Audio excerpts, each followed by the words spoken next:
दोस्तों स्वागत है आप सबका स्पेशली व्लॉग में। मैं आपको मुझे स्वागत करती हूँ सभी के मेरे चैनल पर। तो दोस्तों कैसे हो, उम्मीद करती हूँ सभी अच्छे होंगे।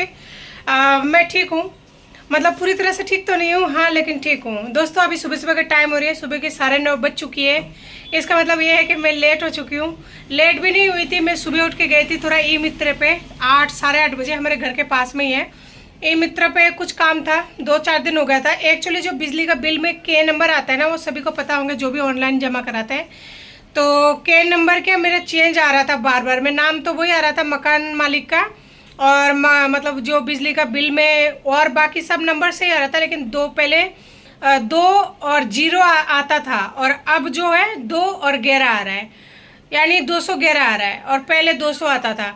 तो अब मैं समझ नहीं पा रहे थे के नंबर चेंज क्यों आ रही है, ऑनलाइन जमा कराऊँ तो कैसे कराऊँ, अगर कुछ गड़बड़ हुई हो तो मैं ई मित्र में गई और वहाँ पे पूछा पता किया, तो वहाँ पे बोला कि हमारे इस लाइन में जो भी रहता है ब्लॉक में, उनका जो है के नंबर चेंज कर दिए गई है आगे का कुछ, और आगे से जो है हमारे यही के नंबर रहेगा।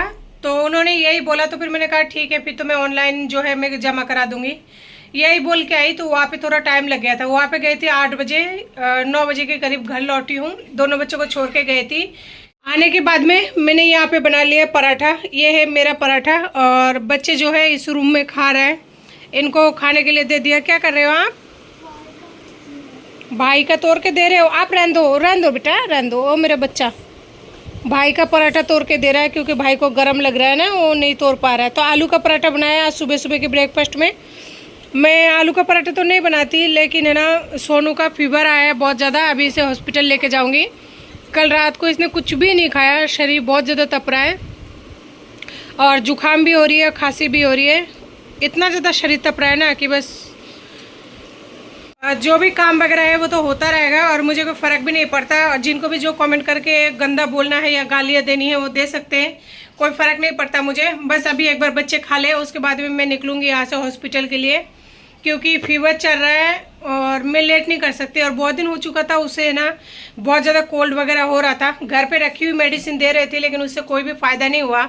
और फीवर में लापरवाही मैं इसलिए नहीं करूँगी, क्योंकि पिछली बार जब फीवर बहुत दिन तक नहीं उतरा था, तो उसके जब जांच वगैरह कराई तो पता लगा था कि उसके लीवर में इन्फेक्शन है। इसलिए कल रात को ये अच्छा भला सोया था, सुबह उठा तो उसको फीवर चढ़ चुका था। इसलिए मैं हाथों हाथ दिखाऊंगी, और ये भी पूछूंगी कि इसका जो डाइट है ना बहुत ज़्यादा कम हो चुका है। कम मतलब बहुत ज़्यादा कम हो चुका है। ये 24 घंटे में 2 रोटी नहीं खाता है, इतनी हालत ख़राब हो गई है। पूछूंगी कि मतलब ऐसा क्यों हो रहा है, देखते हैं। बस निकलूंगी, लेकिन बहुत ज़्यादा लेट हो चुकी हूँ। आज मुझे ई मित्र नहीं जाना चाहिए था, लेकिन आप सबको पता है बिजली का बिल अगर एक बार कट जाता है, बिजली अगर कनेक्शन कट जाता है ना, तो फिर ऑफिस जाना पड़ेगा, बहुत सारे लफड़े हैं। इस वजह से मैं कहूँ एक बार जाके आती हूँ, उसके बाद में चलूँगी हॉस्पिटल। तो फाइनली बच्चे अभी खा रहे हैं, और मेरे लिए एक पराठा रखी हुई है, तो मैं भी खा के निकलूँगी। क्योंकि आप सबको पता है कहीं जाते तो हैं, लेकिन उसके बाद में जब आते हैं तो यही परेशानी होती है कि खाना कब बने कब नहीं बने। तो इसलिए एक पराठा खा के निकलूँगी, चाहे वहाँ पे सारा दिन लग जाए। और सारा दिन लग ही जाती है। बाबू को दिखाऊंगी, उसके बाद में मैं खुद को भी दिखाऊंगी। मेरी है ना बैक में मतलब कुछ हो रहा है, मैं दिखा नहीं पाऊंगी, क्योंकि मैं यहाँ से फ़ोन को नहीं घुमा के दिखा सकती। मेरी पूरे पीठ में कुछ हो रहा है, वो मुझे स्किन वाले जो डॉक्टर है उसे भी दिखाना है। स्किन वाले डॉक्टर को दिखा के मुझे भी मेडिसिन लेनी होगी, और उसमें बहुत ज़्यादा खुजली होती है, बहुत ही ना दाने दाने सा हो गई है। जल्दी से खा लो और चलो डॉक्टर के पास दिखा के आते हैं। मैं कपड़े निकाल देती हूँ, ठीक है? हाँ जल्दी करो, कपड़े जल्दी करो। बच्चे की हालत इतना ज़्यादा ख़राब हो रहा है, इतना ज़्यादा, मतलब एक इंसान अगर किसी को मरने के लिए छोड़ देता है, उसके बावजूद भी अगर उस इंसान को याद करते हैं ना, तो सबसे बड़ी गलती उस इंसान की नहीं जो सता रहा है, गलती उस इंसान की जो उसे बार बार याद करते हैं। तो इसलिए इंसान ने याद तो आई थी, बाकी उतना याद नहीं आता, क्योंकि आज मेरा बच्चा हर एक तकलीफ से गुजर रहा है। तो ऐसी मुसीबत में मरने के लिए छोड़ दिया है, तो क्या कहे उसके लिए। खैर उसकी बात ही क्यों करना है। चलिए फिर मिलती हूँ थोड़ी देर बाद में। तो जी अगर मैं आज कहूँ ना कि आज तक का जो टाइम है ना, सबसे पहले पहुँच गई थी मैं हॉस्पिटल दोनों बच्चों के साथ में। लगभग हॉस्पिटल पहुँच गई थी मैं 8:10 पर, और देख सकते हैं हॉस्पिटल का नज़ारा। और ये जो भी लोग पुराने हैं उनको तो पता ही होगा, इसी हॉस्पिटल में वो पहले भी रहकर गया था। और देख सकते हैं कितनी ज़्यादा धूप निकली हुई है, सुबह 8 बजे भी, और दोनों बच्चे मेरे साथ में हैं। और हॉस्पिटल हो या फिर कोर्ट, आप कहीं भी अगर जाते हैं ना बच्चों के साथ में बहुत ज़्यादा मुसीबत होती है, लेकिन अब बीमारी की बात है तो यहाँ पे तो आपको आना ही पड़ेगा। इतनी सुबह सुबह आप देख सकते हैं कितना भयंकर लोगों की भीड़ लगी हुई है, यानी काउंटर पर मतलब पहुँचना नामुमकिन सा है। और 2 बच्चे साथ में हैं, तो फाइनली जो है हमने वहाँ से पर्ची वगैरह कटा लिया था। मुझे लगा था कि मैं भी है ना दिखा लूँगी डॉक्टर को, लेकिन ऐसा मुमकिन नहीं हो पाया था क्योंकि बच्चों को दिखाने में काफ़ी ज़्यादा समय लग चुका था। और उससे भी बड़ी बात ये था कि सोनू को थोड़ा सा प्रॉब्लम ज़्यादा हो गई थी, इस वजह से भी डॉक्टर ने बोला था कि आप इसी को मतलब दिखा लो, आप ऐसा करो इसी को दिखा के इसका एक बार इलाज करा लो, आप बड़े हो तो फिर बाद में देख लेना अपने हिसाब से। तो फिर मैंने कहा ठीक है। और देख सकते हैं इसकी हालत, ये किस तरह की हरकतें करे जा रहे हैं, यानी इसका जो हालत है ना बहुत बुरी तरह से ख़राब हो चुका है। मुझे लग तो नहीं रहा है कि घर पर जाने के बाद में कुछ भी सही होगा, घर जा तो रहे हो लेकिन मन बहुत ज़्यादा परेशान है कि घर जाने के बाद में कहीं ऐसा ना हो कि इसका तबीयत बहुत ज़्यादा ख़राब हो जाए, मुझे वापस आना पड़े। इसका हालत बिल्कुल ही सही नहीं है। और छोटू जो है बहुत बुरी तरह से थक चुका है और ऐसा लग रहा है कि ना सो के जा रहा है वो। देखिए इतना सुनसान जगह है ना, रात को आने में बहुत ज़्यादा डर लगता है अकेले 2 बच्चों के साथ में। लेकिन जिसका नसीब ख़राब होना उसका तो क्या ही कर सकते हैं, उसको आना ही पड़ता है। और मेरे साथ ये आज का नहीं, बहुत साल हो गए मेरे साथ ऐसा ही है। अब तो आदत सी हो गई है, कोई दिक्कत नहीं होती है। दिन में इतना भयानक जगह है तो सोचिए रात को एक ऐसा मंजर होगा और कितने लोग आपको दिखाई देते होंगे। देखिए छोटू किस तरह से थक चुका है, किस तरह से सो के जा रहा है। उसको देखकर बहुत ही दया आ रहा था कि देख आज पूरा परिवार सब कुछ होते सोते हुए भी दोनों बच्चों के ऊपर कितना ज़्यादा जुल्म ढाया जा रहा है। और जुल्म ढाने वाला कोई क्या कहे, उस आदमी का नाम लेने में भी है ना थोड़ा अजीब सा लगता है। वो देखता है मेरी वीडियो 101% देखता है और वो एंजॉय करता है कि देखो कैसे नहीं करती है, कैसे करती है, वो देखकर एंजॉय करता है। लेकिन मैं भी ये कहती हूँ कि भगवान अगर होगा ना तो मेरे बच्चों को दुख दे के कोई भी इंसान सुखी नहीं रहेगा। मेरी 100 गलती है लेकिन मेरे बच्चों का क्या गलती है जो तुम इस तरह से उन्हें दर दर की ठोकरें खिला रहे हो। तो दोस्तों यहाँ पे घर पे आने के बाद में सोनू बोल रहा था मैं सांस नहीं ले पा रहा हूँ, मुझे बहुत ज़्यादा परेशान हो रही है। तो फिर मैंने कहा ठीक है अभी मैं तेरे नाक में नोज़ल वगैरह होता है वो डाल देती हूँ और है ना तेरे को दवाई वगैरह देती हूँ जो थोड़ा सा रिलीफ मिल जाए। और यहाँ पे छोटू को मैंने बोला थोड़ा सा मेरी मदद कर दो, तो बोला कि ठीक है मैं कर दूँगा। सोनू की पेट में वापस से दर्द हो रहा है और इतना भयानक दर्द हो रहा है, जो पेट दर्द की दवाई आती है उसको देने से वो सही नहीं हो रहा है। डॉक्टर ने यहाँ पे उसके लिए बहुत सारी दवाइयाँ दी है, इन सारे दवाइयाँ उसको टाइम से टाइम देना है, एक भी दवाई मिस करने के लिए बिल्कुल ही मना किया है, ऐसे बोला है। अभी तो ये तबीयत मतलब सही करके गया था, वापस से आया तो थोड़ा सा खाने पीने का ध्यान रखना और बाहर की जो भी चीज़ें कुरकुरे बिस्किट नमकीन जितने भी हैं सब कुछ उसको देना बंद कर देना, चॉकलेट तक को देने के लिए मना किया है डॉक्टर ने। तो ये हालत है कि बच्चा है, बचपन निकल जाएगी लेकिन पता नहीं चॉकलेट खाने का दिन कब आएगा। तो फाइनली मैंने उसे पैरासीटामोल का शीशी दे दिया ताकि उसका फीवर थोड़ा सा रिलीफ मिल जाए।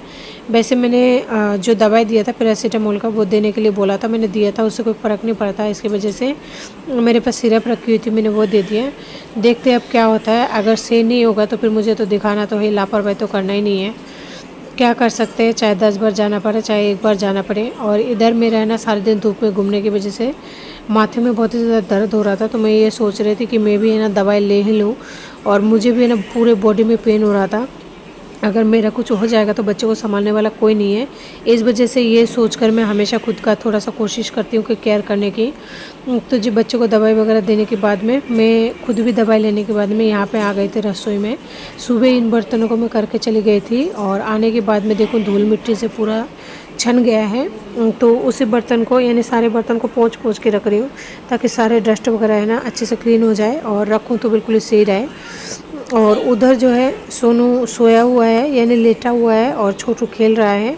और मैं सोच रही हूँ खाना वाना बना के एक बार ही फ्री हो जाऊँ उसके बाद ही जाऊँ, नहीं तो एक बार अगर बैठ जाऊँगी या लेट जाऊँगी ना तो फिर दोबारा से खड़े होने की हिम्मत नहीं होगा। ऐसे ही होता जब सारे दिन बाहर से आते हैं ना, उसके बाद में कोई भी काम करने का मन नहीं करता। और अगर काम करने लग जाते हैं ना बीच में अगर बैठ गए कि सो गए तो फिर वो काम ऐसे रह जाता है, दोबारा से नहीं हो पाता है। और थके हुए शरीर अगर सो जाऊंगी ना तो फिर नींद आ जाएगी, दोबारा से नहीं उठ पाऊंगी। आज की दुनिया इतना ज़्यादा स्वार्थी है ना, जहाँ पर कहीं भी किसी को कोई मतलब नहीं होता। अगर कोई मतलब डूबने वाला होता है ना तो उसे लात मार के डुबा दिया जाता है। मुझे तो ऐसे लगता है कोई किसी का नहीं है। अगर आप किसी को कमेंट करके ये पूछते हो ना कि भाई आप कैसे हो, आपकी तबीयत कैसी है, तो लोग सोचते हैं पता नहीं सिंगल है, तो पता नहीं मन में क्या है क्या नहीं है। तो किसी को है ना कमेंट करने से भी डर सा लगता है। और ये बात हकीकत है, लोग ऐसे समझते हैं कि ना पता नहीं सिंगल है, क्यों किया है क्या नहीं किया। लोगों के माइंड में अलग अलग ख्याल आते हैं। तो इसलिए आज के बाद से किसी से ना हलचल पूछना भी बंद है, क्योंकि मैंने किया था किसी को कमेंट कि भाई कैसे हो और तबीयत कैसी है कैसी नहीं है, बंदे ने मेरे को रिप्लाई तक नहीं किया। इतना बुरा लगा ना, बहुत बुरा लगा। क्योंकि देखो, आप अगर किसी के लिए टाइम निकाल के किसी को पूछ रहे हो, पहली बात तो कोई आज के टाइम पे कोई किसी को पूछता नहीं है। अगर आप पूछ रहे हो उसमें अगर आपको दुत्कार मिले ना तो फिर कोई मतलब वाली बात नहीं रह जाती है। इसीलिए दूसरे के बारे में पूछने से अच्छा है ना कि ना ही पूछो। क्यों तो दिल दुखाना, क्यों तो उनके बारे में बात करना और क्यों तो उनको कमेंट ही करना, क्या मतलब है। जब वो इंसान मेरे से कभी ये नहीं पूछते कि तुम कैसी हो कैसी नहीं हो, तो फिर मैं क्यों पूछूं, कोई मतलब नहीं। और रही बात पति की, तो पति तो जल्लाद बन चुका है। उससे अभी है ना इस दुनिया का कुछ भी नहीं पता कि हकीकत क्या है क्या नहीं है। क्योंकि अगर उसे दुनिया का पता होता तो वो बच्चों का हिस्से का किसी गैर बच्चों पर इस तरह से लुटाता नहीं। जबकि दूध मुआ बच्चा मेरा इतना ज़्यादा दुख पा रहा है। हॉस्पिटल में अगर अच्छे हॉस्पिटल में दिखाए तो उसके लिए इलाज के लिए पैसा चाहिए होता है। बिना पैसे के ना मैं किस तरह से काम चला रही हूँ मुझे पता है। मेरा बेटा किस तरह से रोटी खा रहा है नहीं खा रहा है वो मुझे पता है। हकीकत एक अलग चीज़ होती है जो कि एक इंसान को पता होता है एक दूसरे के बारे में। अगर कोई रिश्तेदार भी होंगे ना तो उनके बारे में भी थोड़ा बहुत पता होता है कौन इंसान कैसा है कैसा नहीं है। और एक इंसान के साथ में इतना लंबे समय बिताने के बावजूद भी वो इंसान कहता है कि तेरे पास तो पैसे की कमी नहीं है। मैं तो कहती हूँ तेरे मुंह में घी शक्कर की है ना, तेरे मुंह में जो भी बात बोले तो फल जाए कि मेरे पास पैसे की कमी नहीं है, तेरे मुंह में ये बात चलती रहे। लेकिन तू जो बोलता है ना कि मेरे पास फूटी कोरी नहीं है, कि तेरे को देने के लिए, मेरे बच्चे को देने के लिए तेरे पास फूटी कोरी नहीं है, पैसा रहता ही नहीं है, तो उस बात के लिए तू भगवान को बोलना कि मेरे पास फूटी कोरी नहीं है। भगवान ऐसा ही करे तेरे मुंह और हाथ का, तेरी बोली तेरे को लग जाए कि है ना तू जिस तरह बोलता है कि पैसा नहीं है मेरे पास फूटी कोरी देने के लिए, तो ऐसा ही तेरे पास फूटी कोरी ना हो। ये मेरे दिल से बद्दुआ निकलती है।